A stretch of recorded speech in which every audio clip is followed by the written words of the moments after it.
buenas a todos, es un placer teneros aquí un día más en el canal de Entendiendo la Fisiología y el día de hoy vamos a continuar aquí en nuestro módulo de fisiopatología, esta vez hablando sobre alteraciones tiroideas, un conjunto de trastornos endocrinos de la glándula conocida como glándula tiroides, ubicada en la parte anterior del cuello, los cuales pueden ser devastadores y hay dos grandes extremos. Unos los cuales se caracterizan por hiperactividad y otros que se caracterizan por hipoactividad. Así que nada, la bibliografía es Goldman Cecil, Tratado de Medicina Interna en su 26ª edición. Así que vamos a empezar. Primero, hablando un poco sobre la fisiología de la glándula tiroides, que más bien que hablando, esto sería recordando conceptos, porque tenemos un video en el canal muy bien detallado sobre la fisiología endocrina, donde hablamos a lujo de detalle la fisiología de la glándula tiroides. Pero tenemos que recordar unos cuantos conceptos sobre estos temas hablados y entonces vamos a mencionarlo. Como ya dije, es una glándula endocrina que se encarga de regular procesos metabólicos a nivel corporal. Se encuentra en la parte anterior del cuello, justo por debajo del cartílago tiroides, y es una glándula en forma de mariposa. Tiene dos lóbulos y tiene un istmo central. Y hay un lóbulo piramidal que es inconstante, que algunas personas pueden tenerlo. ¿Y qué proceso se regula? Todo a nivel metabólico. Crecimiento, desarrollo neurológico y el manejo de diversos componentes metabólicos como carbohidratos, lípidos y demás.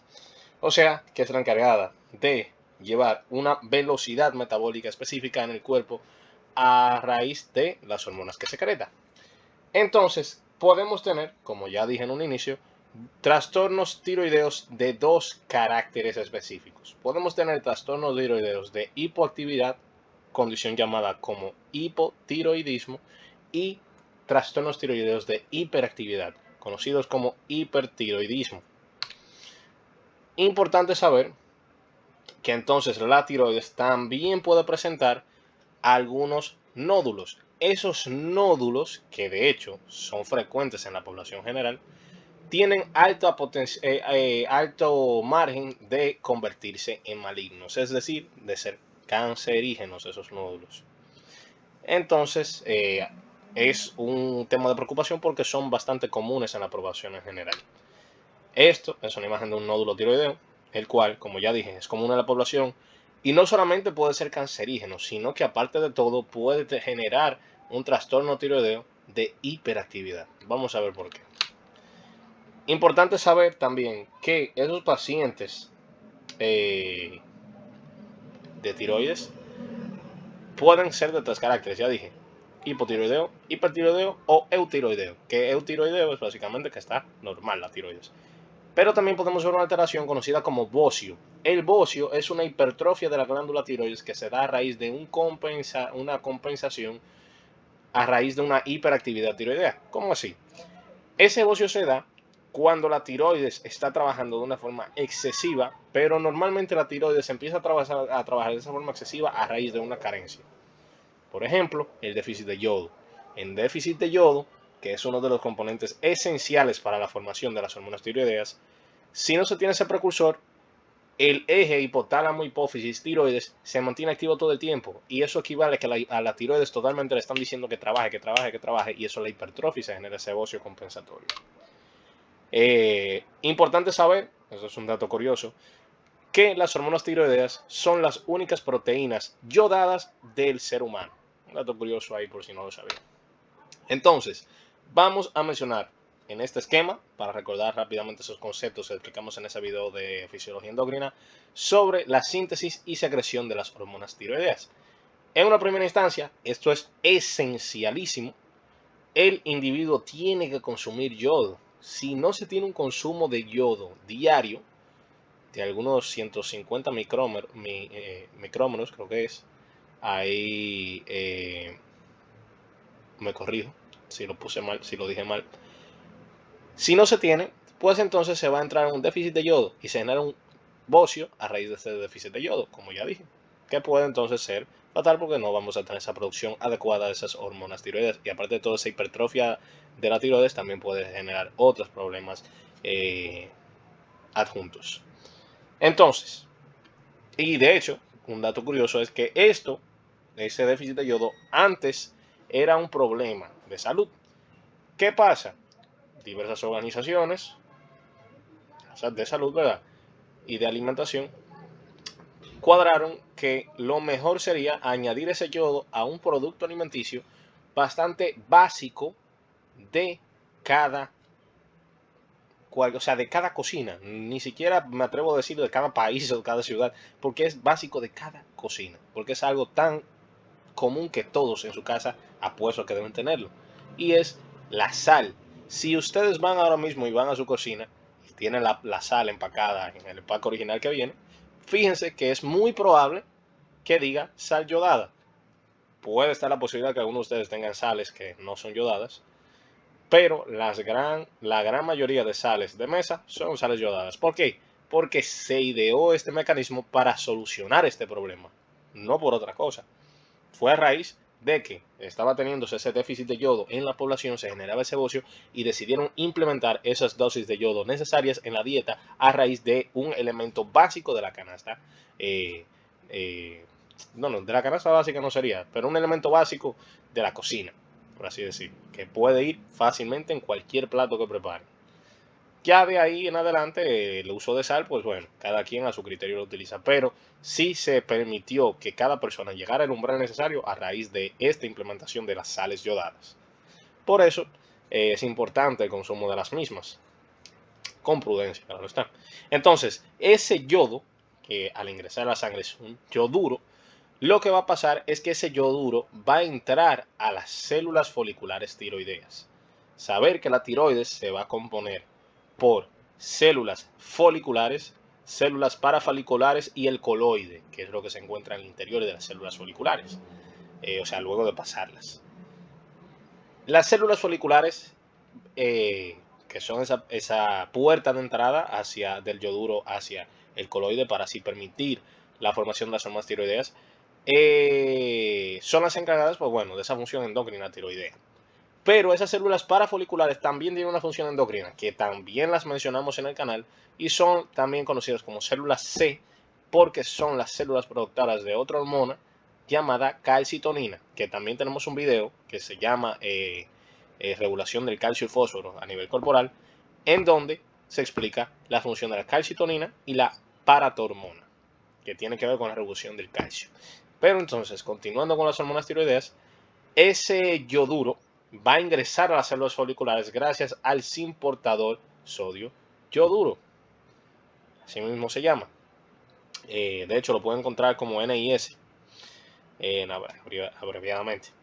Luego ese yoduro que pasó a esa célula folicular va a pasar a lo que viene siendo el espacio coloide. Ese espacio coloide es el lugar donde entonces va a empezar la síntesis de las hormonas tiroideas como tal. En el coloide, el yoduro va a pasar a yodo elemental por un proceso oxidativo gracias a las peroxidasas tiroideas que vamos a encontrar en esos coloides, dependiendo del peróxido de hidrógeno. Peróxido de hidrógeno. Entonces, básicamente, ahí encontraremos la transformación de ese yoduro a yodo elemental. Y ese yodo elemental es entonces el que va a permitir el proceso de organificación, que más adelante lo vamos a ver, que ese proceso de organificación es ese esqueleto de tiroglobulina, que se encuentra ya, ese esqueleto de tiroglobulina, que es eso que vemos aquí, se va a unir esos yodos oxidados a esa tiroglobulina, acoplándose esos residuos tirosilo. Y eso entonces es lo que va a formar los precursores de las hormonas tiroideas T3 y T4, teniendo un inicio monoyodotirosina o diyodotirosina.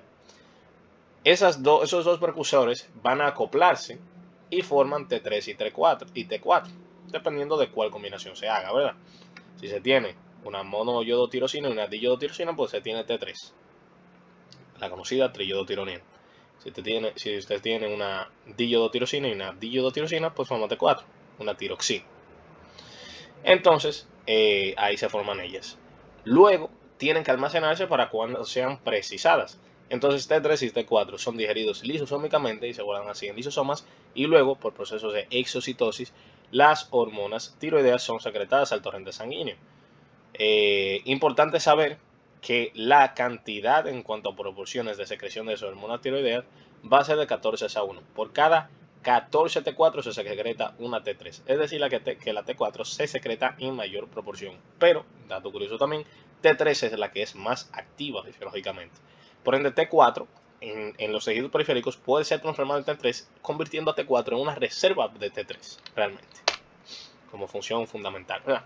Entonces, aquí viendo esto aquí de esta forma, más detallado, vemos que esas hormonas tiroideas que son secretadas van a unirse a lo que son proteínas de transporte, que también el módulo endocrino, específicamente en el video inicial de ese módulo, explicamos que esas proteínas de transporte no son nada más ni nada menos que reservorios, los cuales permiten tener unidos a sí mismos, esas proteínas en el torrente sanguíneo, diversas hormonas como reservorio para que puedan llegar en un primer lugar a su sitio de acción, y esas que se quedan unidas fuertemente sirven como reservorio para cuando sean precisadas y se necesiten regular esos niveles hormonales.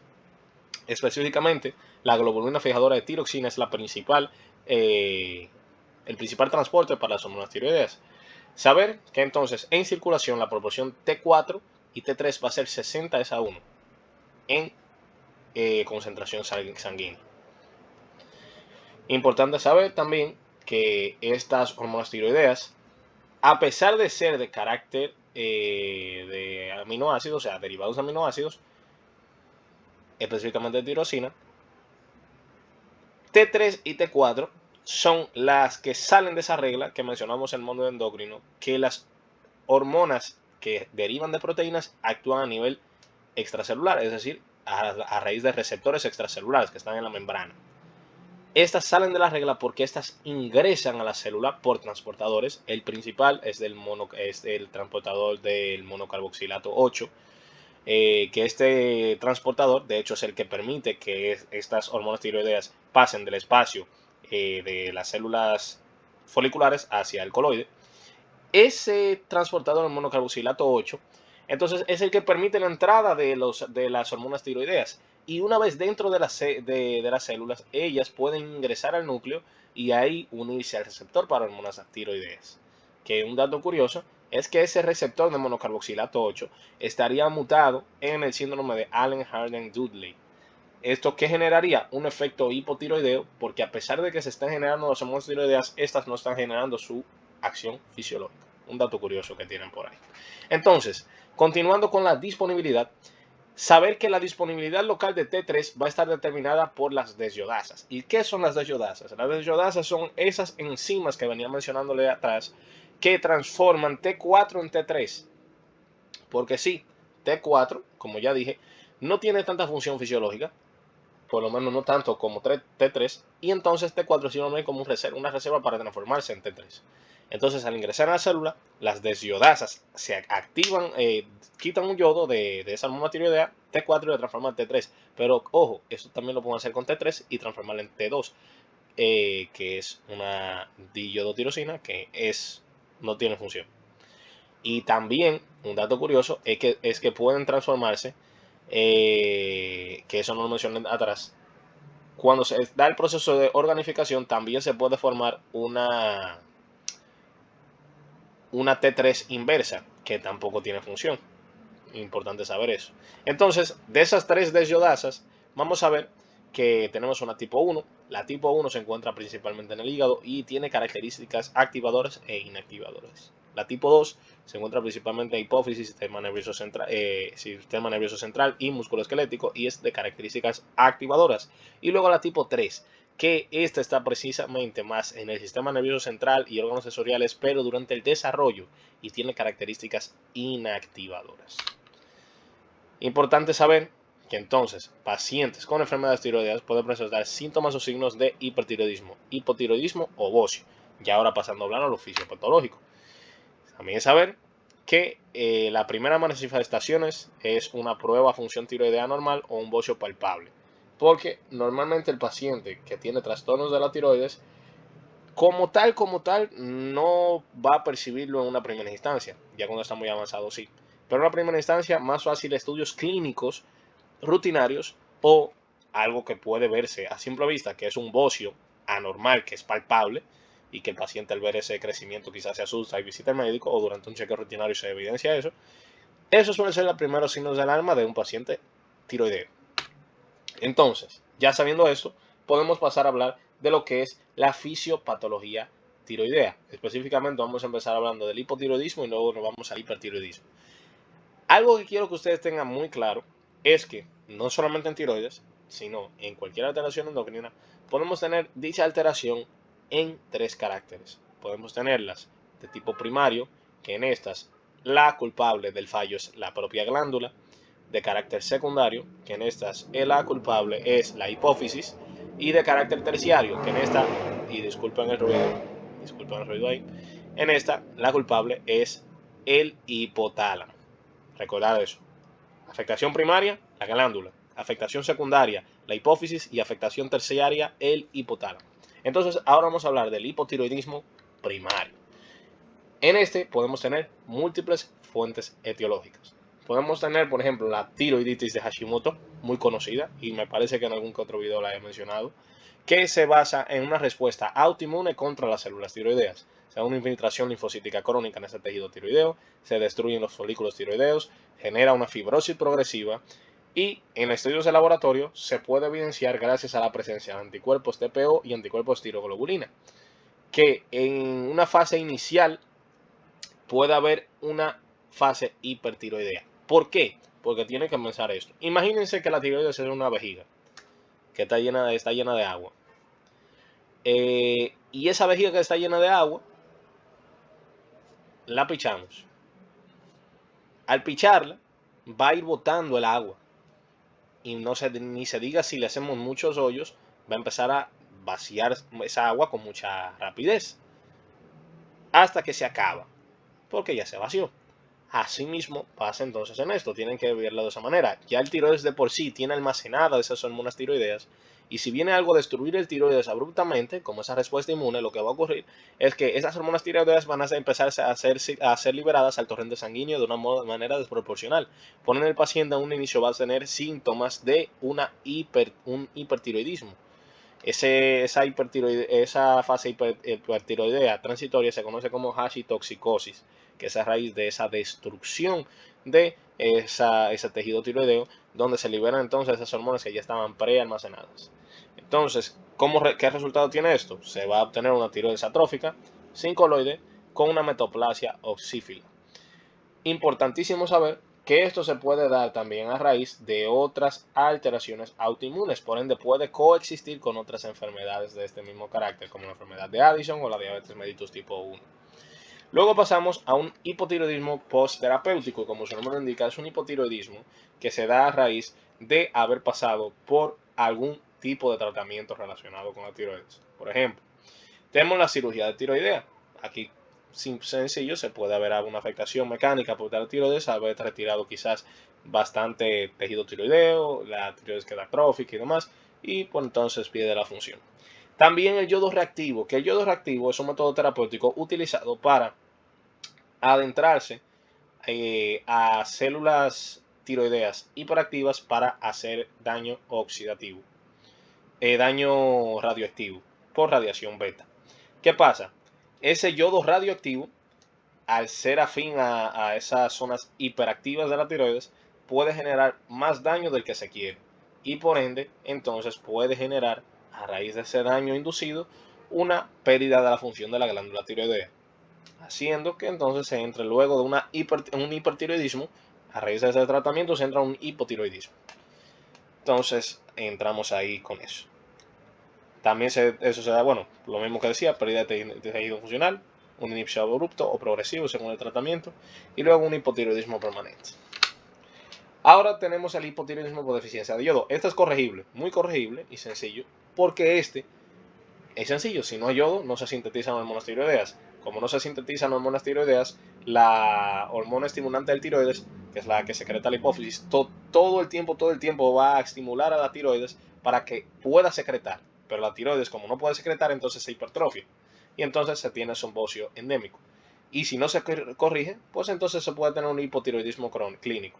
Por eso es que se recomienda el consumo de yodo en las dietas, que es tan sencillo como añadir una cantidad prudente de sal. ¿Y por qué esto es importante?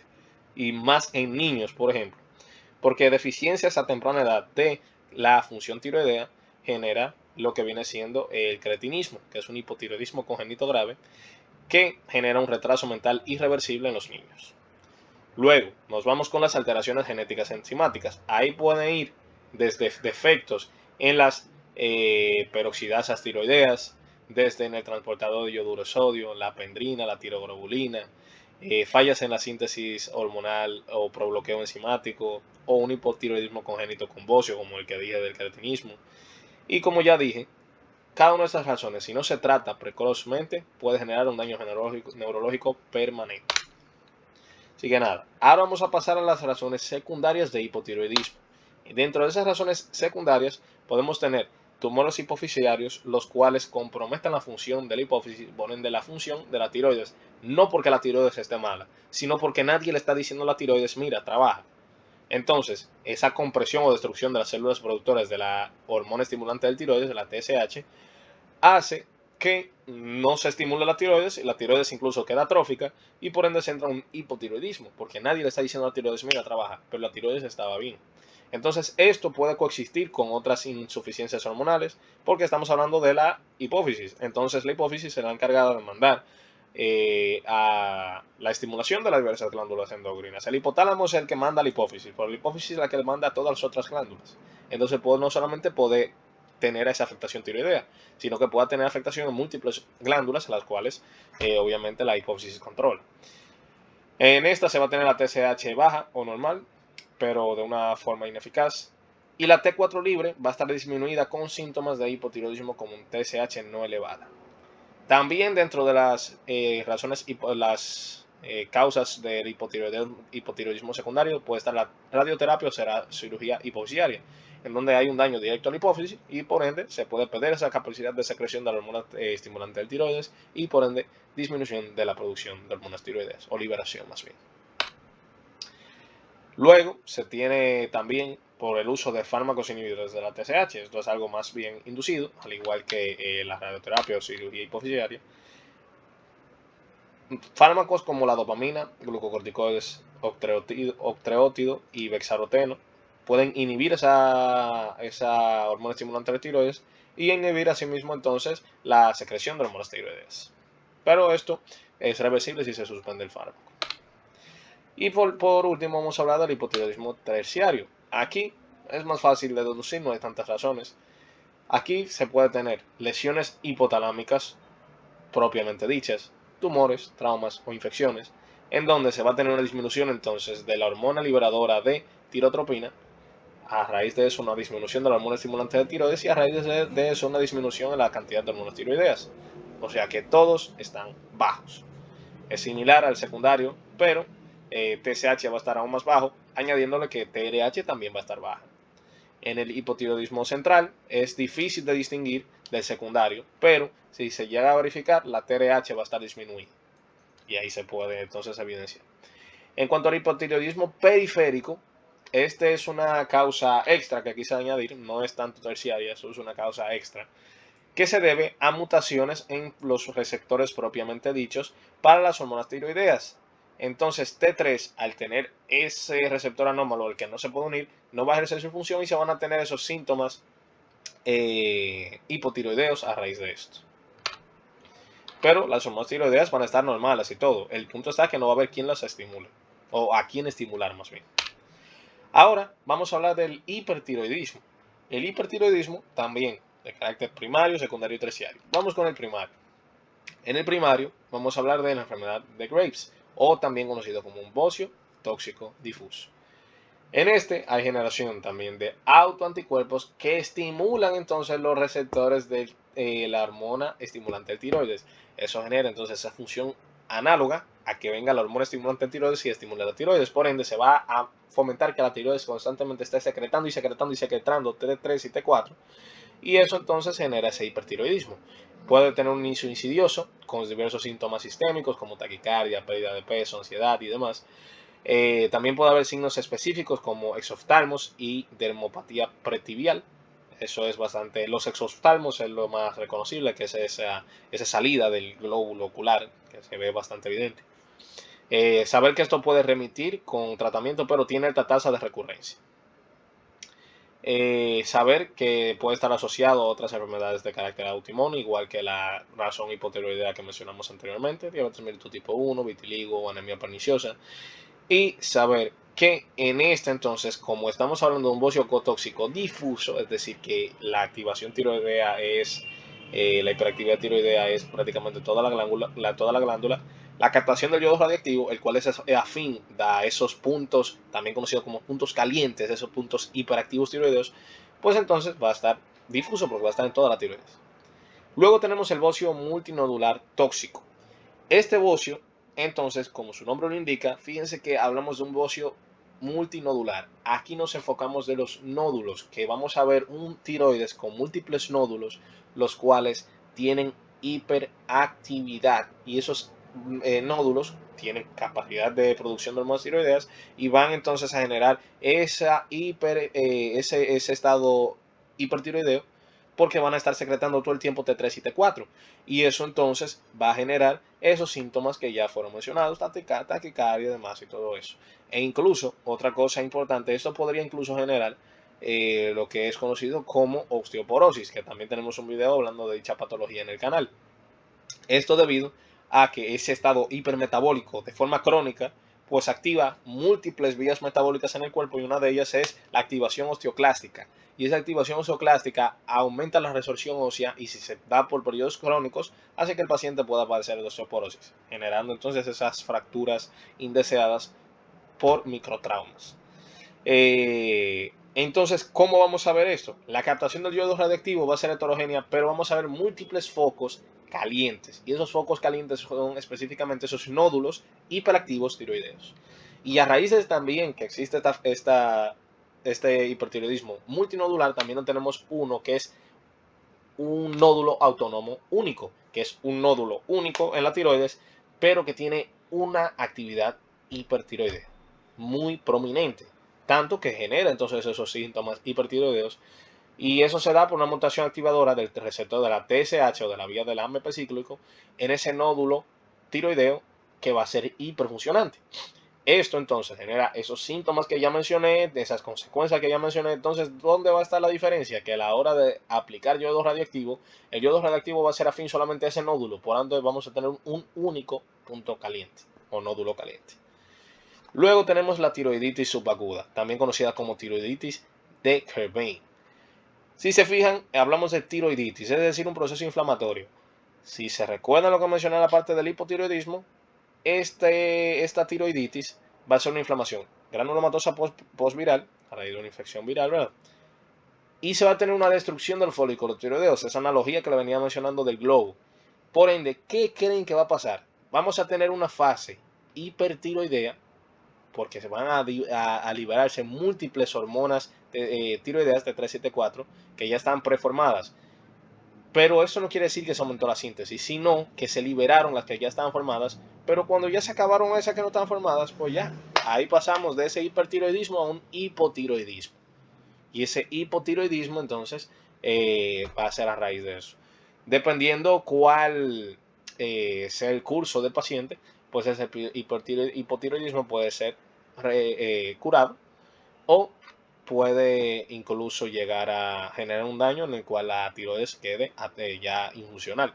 Pero normalmente eso suele ser, este tipo de tiroiditis suele ser autolimitada y no requiere ni antitiroideos, ni se trata con AINES, perdón, no requiere antitiroideos, pero se puede tratar con AINES o esteroides para entonces limitar esa respuesta inflamatoria y hacer que la tiroides sufra menos, y por ende que pueda haber una mayor recuperación o posibilidades de que se recupere esa función. En esta la captación de yodo radioactivo está suprimida porque realmente no hay puntos calientes. Luego tenemos la tiroides silente o posparto.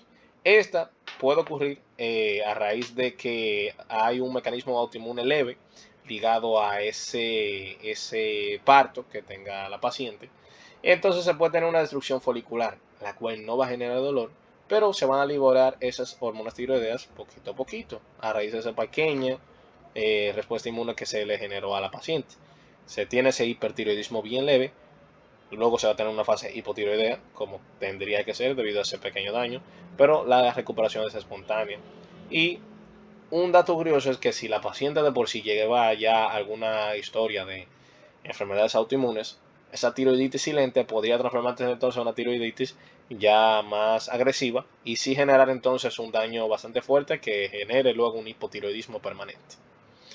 En esta la captación de iodo radioactivo es baja, porque una vez más no hay hiperactividad, sino que es un ataque a la tiroides. Por último, bueno, no, por último no, hay varias más. Tenemos el hipertiroidismo ficticio.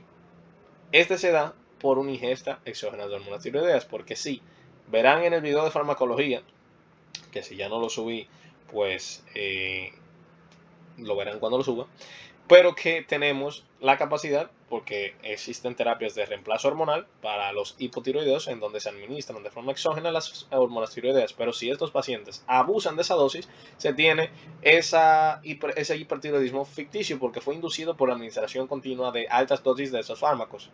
Por ende, no hay hiperactividad tiroidea, sino que lo que hay es esa captación de yodo radioactivo suprimida porque no hay hiperactividad, sino que se ingerieron altas dosis de esas hormonas tiroideas. Eso va a generar los mismos síntomas, pero a raíz de que se consumieron esas hormonas en altas dosis. Eso es una tirotoxicosis sin hiperfunción tiroidea. Luego tenemos fármacos que pueden inducir el hipertiroidismo y por eso quise traerles dos que son bastante conocidos, por así decirlo, que pueden generar esto, que sería la amiodarona, que esta en sí contiene yodo, y esto puede causar entonces dos tipos de hipertiroidismo. Un tipo 1, que es en pacientes con oposición nodular, donde hay un exceso de síntesis, y una tipo 2, que es una tiroiditis destructiva, que a raíz de esto se genera una respuesta autoinmune que libera estas hormonas. El curso clínico es variable, pero el punto está que este tipo de hipertiroidismo son muy difíciles de tratar.